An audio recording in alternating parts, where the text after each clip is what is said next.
We tend to think of science as this purely rational, objective thing. Right. It's the search for truth with a capital T, totally detached from all our messy human interests. The ultimate cure for bias and superstition. Exactly.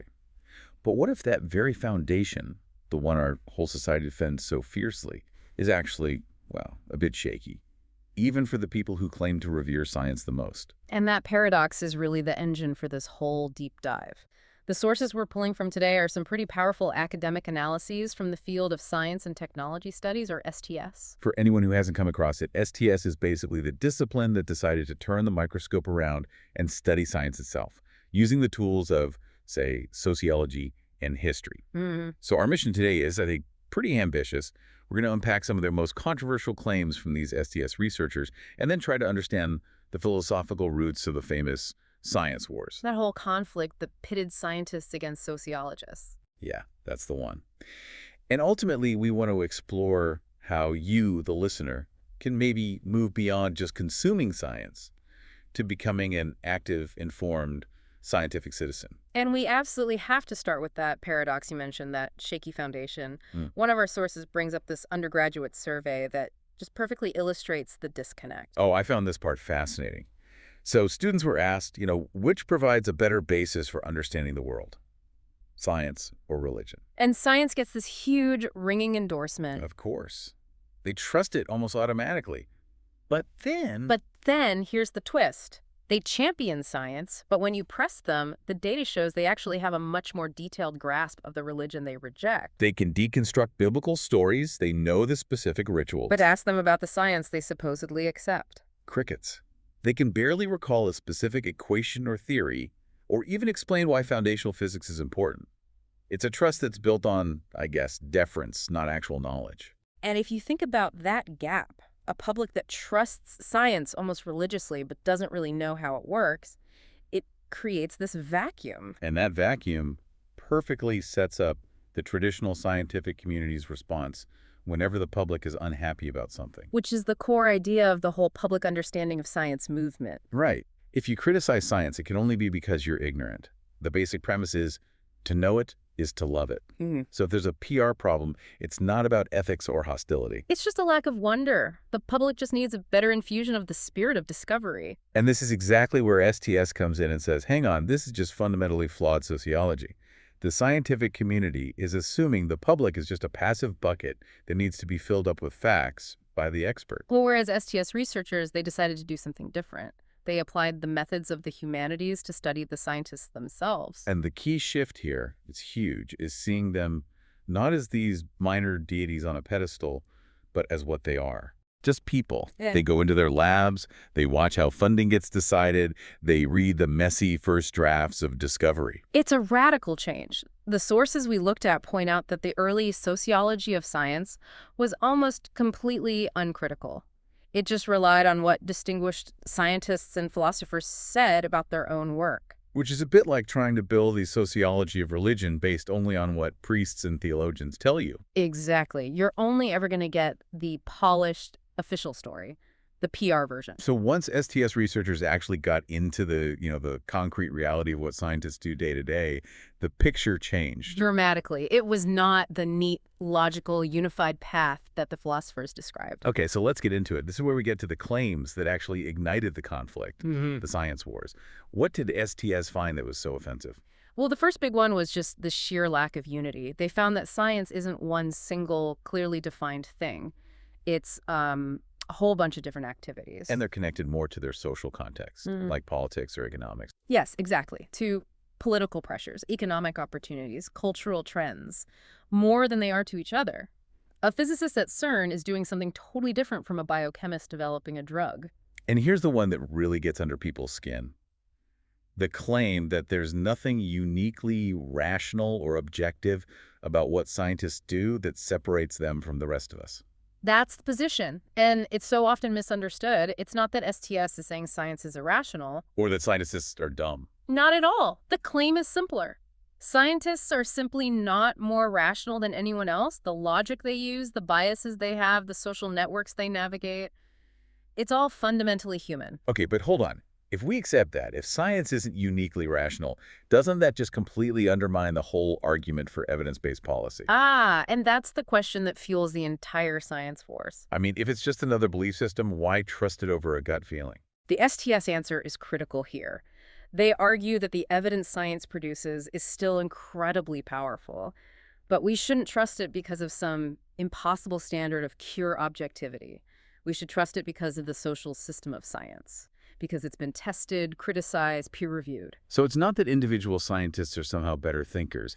It's that we've given them this unfair and maybe even dangerous monopoly on critical thinking. Yes, and STS would argue this demystification is really a plea for a bit of modesty. Overselling science, creating these manufactured expectations, that's what really damages its standing in the long run. You're talking about the big public relations disasters, Yeah. the times when science promised the world and then couldn't deliver. Precisely. I mean, STS research had absolutely nothing to do with huge failures like the slow politicized response to the AIDS crisis in the early days. Or the skepticism around mad cow disease in the UK. Exactly. Those failures, where science just couldn't live up to its own hype of infallible truth, did way more harm to its social standing than any sociology paper ever could. The problem is the gap between the promise and the delivery. That makes a lot of sense. So if the lab isn't this pure rational space, we have to look outside it to see what's actually driving science. Let's pivot to that because STS realized pretty quickly that scientists are just a tiny fraction of the people who shape what science is. This is where the idea of the scientific consumer becomes so important. STS started taking the rest of the population seriously. You know, people reading popular physics books or watching documentaries or even just eating fat-free muffins. Right. These people are finding deep cultural meaning in technical terms like relativity or chaos or nanotechnology. Even if their understanding is, based on metaphors that a lab scientist might just dismiss. But without that cultural buy-in, science probably wouldn't get the funding it does. It wouldn't. And this shifts the focus to what STS calls technoscience. It's this recognition that science and technology today are basically inseparable from bigger social and material processes. This sounds like a philosophical shift that was really driven by economics. What caused that blurring of the lines? Well, the rise of technoscience mirrors this massive change in the political economy of knowledge. It happened as the welfare state declined and neoliberalism rose in the late 20th century. And what's the fundamental change? Knowledge itself is seen more and more as a commodity, something to be traded in a market, not a public good. So we've basically moved from a model of pure curiosity to one that demands an immediate return on investment. That's the shift. It's perfectly captured by these two concepts, Mode 1 versus Mode 2 knowledge production. Mode 1 being the traditional ideal. Right. State-protected, curiosity-driven, basic research. Think of someone like Charles Darwin, working for the long term, needing relatively little material support for these immense conceptual returns years down the line. The goal was noble discovery or self-transcendence. That sounds almost romantic. And completely out of date today. Yeah. So what does Mode 2 look like? Mode 2 is demand-driven. It's structurally permeable, and it is obsessively problem-oriented. And it has completely changed the job of a senior scientist. How so? Think about a university professor today. Are they spending their time in noble discovery, or are they spending a huge amount of their time on grant writing, team management, reporting metrics? Just making sure their lab can afford the lease on the new equipment. Right. So the main goal shifts from self-transcendence to just sheer self-maintenance. Keeping the lights on. Yeah. Keeping the team employed. That is the unfortunate reality of the Mode 2 world. Scientific work is now so tangled up with commercial and political demands that the old ideal of pure, detached truth-seeking is practically impossible. And this huge shift really sets the stage for the big philosophical showdown, the science wars. When opponents of STS want to discredit the field, they usually frame it as a kind of intellectual poison. They call it relativism. That truth is just culturally provincial. Relativism is the easy label to dismiss it with. But that framing totally misses the really disagreeably radical part of STS, which is constructivism. Okay, we should slow down here and define this really clearly for everyone. What is constructivism, and why is it so much more radical? Constructivism is what we call an anti-realist position.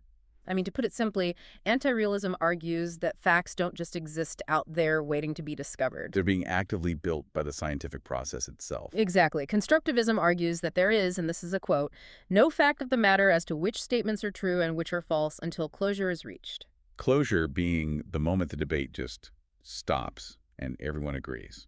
It's more complicated than that. Closure is the point where the arguments stop, yes, but maybe the evidence is just deemed good enough, or, and this is crucial, the money and political support for more research just runs out. And that closure, STS argues, can mask who actually has the power. The powerful stakeholder gets to say, okay, the debate is closed, this is the truth. That's the core of it. The person with the resources gets to call it first. A really famous example of this tension playing out was the Sokal hoax in the 90s. Oh, yeah, where the physicists submitted that deliberately nonsensical paper full of postmodern jargon to an STS journal. To prove, in his mind, that they had no intellectual standards. Right, a huge clash over intellectual integrity. But honestly, a deeper and more damaging example of constructivism comes up in cases of actual research fraud. They really reveal the pressures of this Mode 2 system. The source material uses the Hendrik-Schön case in nanotechnology to make this point. Tell us about that. Schön was a huge rising star in physics, publishing all this groundbreaking work on molecular electronics. But it turned out he had fabricated or fudged his data in dozens and dozens of papers. And the immediate reaction is just to say, okay, he was a bad apple, he lied about his results. But the STS analysis goes a bit deeper than just his personal ethics. It does. Economically, research fraud in this Mode 2 system is about a researcher's pretense to effort. Schön was faking the incredibly expensive, time-consuming work needed to get to his conclusions. But here's the really unsettling part you pointed out. Here it is. Often, the claims he was faking were things that he and his peers genuinely believed were true. He just didn't have the time or the money or the resources, the social infrastructure, to actually prove them the right way. Wow. So he wasn't faking something he thought was impossible. He was faking the material process of getting there because the system demands quick, positive results that his grant money just couldn't keep up with. That's it exactly. It shows how much scientific truth depends not just on pure logic, but on massive social and material resources. With unlimited time and money, you might find the truth. With 6 months on a tight budget. You might just have to reach closure a little early by whatever means necessary. So if science is this messy, socially constructed, and often financially driven thing, how can the public participate in a meaningful way without just going back to that deference model we started with? We can't all become nanotechnologists. And that question brings us right to the need for institutionalizing scientific citizenship.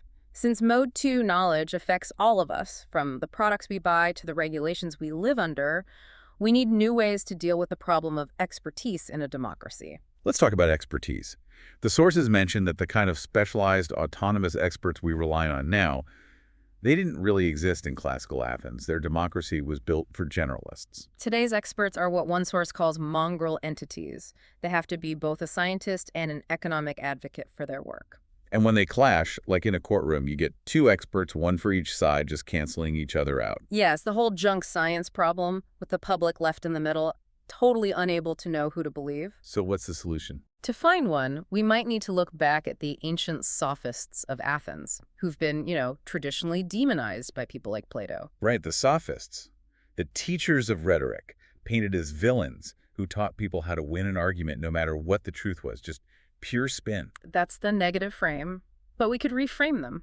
The sophists were deeply skeptical that capital T truth could ever be known for sure. They understood that the outcome of any argument depends on time, resources, and context. So they weren't just teaching people to lie. No, they were promoting what our source calls an existentialist ethics of discourse. They wanted to keep inquiry open-ended because they knew that the second inquiry closes, that's when power usually settles in. So we should see them less as spin doctors and more as civic educators, teaching the skills you need to argue with and maybe even regulate the experts. That is the core idea. Make the skills of critical evaluation available to all citizens. That feels like exactly the spirit we need in science policy today. What modern institutions actually try to do this? The best example is probably the Consensus Conference. It's a mechanism that's really designed for genuine public participation. How does it work? Is it just another panel? It's different. You bring together citizen jurors, maybe 15 or 20 lay people. The key is they are not formally affiliated with any stakeholders. No industry people, no activists. And their job is to? Their job is to hear testimony over several days from all sides experts, interested parties, on a specific issue, like, say, GMOs or nuclear waste. What's the goal that makes it unique then? The goal is transformative. It's to forge a sense of permissible differences and, crucially, to help everyone see the distinction between private and public interests. The whole point is for participants to actually alter their views during the deliberations, not just show up and defend their existing positions. So it's not a debate club. No. And the experts who take part are almost always impressed by how serious and cogent the policy guidelines from these citizen panels are. But even this runs into problems. The UK's Managing Radioactive Waste Safely process is a great example of where this can go wrong. That case perfectly shows the implementation gap.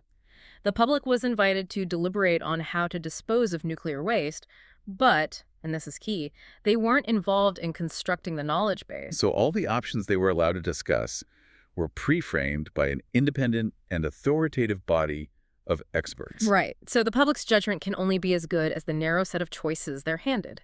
It's like being asked to pick between vanilla and chocolate when you never got to help design the menu in the first place. It's deliberation, but not creation. Exactly. And this points to the broader goal of what STS proponents call the rhetorical reclamation of science. It's about democratic capacity building. It's about turning mere things, data points, equations, into public things that we can all challenge and access. It improves our collective intelligence. So after this entire deep dive, what does this big shift from the closed lab to this socially embedded technoscience really mean for the relationship between the ivory tower and the rest of us? Well, the core tension we've been tracing is that shift from the ideal of Mode 1 to the reality of Mode 2. And that reality absolutely necessitates public engagement. Because scientific truth isn't just found, it's constructed. Yes, STS's constructivism highlights that truth often depends on that moment of social closure, when the argument stops, usually because of resources and power. And that makes critical public scrutiny vital to make sure that closure serves the public good, not just private interests. So the science wars might look like a bunch of academics just squabbling over the word truth, but the stakes are much, much higher. It's really a fight over who owns the keys to knowledge. And who gets to decide what counts as a fact when the outcome affects our health, our economy, and our planet. And this is the provocative thought I want to leave you with. Instead of seeing the science wars as, physicists fighting sociologists, some internal academic squabble, we have to reframe it. As a political realignment. Exactly. Academics who want an alternative future for the social role of knowledge, they can't win that fight alone inside the university. They have to seek constituencies outside of academia. The citizen jurors, the informed public, the policymakers. To promote a genuine democratic discussion about how we produce knowledge. Yes, because until that happens, the fight just stays locked away in the ivory tower, and we all lose the chance to shape the knowledge that ends up shaping all of our lives.